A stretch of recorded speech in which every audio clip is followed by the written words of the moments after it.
finding that sort of the people I need just keep showing up in my life when I need them. The insights, the tools, the training.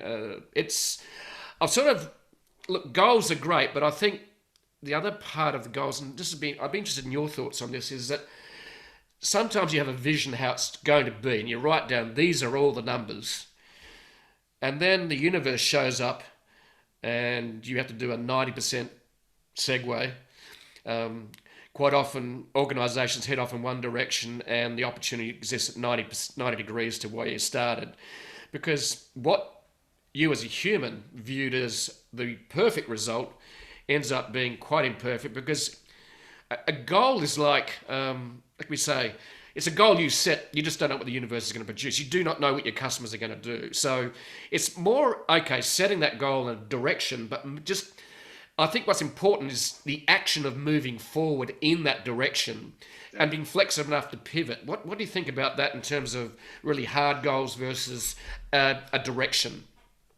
Yeah, I mean, I think you nailed it with the direction. And one of the things with OKR is part of the orthodoxy is that you want to set ambitious goals. And there's sort of a belief that even if you only hit 70% of your target, that's good, because that means you were trying to stretch. You don't want to set goals that you know you can hit.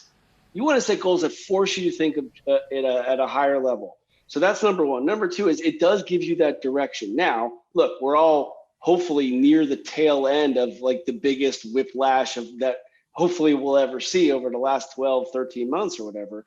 So these things happen, and it's okay to look at your OKR and say, you know what, the world's totally flipped around on me here. We have to adjust. You're allowed to do that, but then you still need that discipline to say, okay, I'm going to change my OKR, but that means you're committing to that. So you don't want to change it every day or every week. But if something happens, sure, okay, readjust. This is the new direction. But what it does is every single morning when I wake up, I think about, what do I need to do today? Here's the thought process is, what's my OKR, my one OKR, my one objective, and I actually have 4 key results. What are my 4 key results? Okay, of all the millions of tasks I could do today, which one is the highest and best use of my time to push any one of those forward? Because as soon as I open up my email and my Slack and my Twitter, you know your day is going to blow up and get out of control. Mm-hmm. But if you have that one thing, you say, I'm just going to get this one thing done today, because that's the highest and best use of my time, then you know you've pushed your business forward in a meaningful way. That is really the power of this, and they call it the superpowers of this goal-setting methodology that I think I am betting is going to basically take over the world. Yeah, I love that. In fact, one of my favorite books is The One Thing by Gary Keller.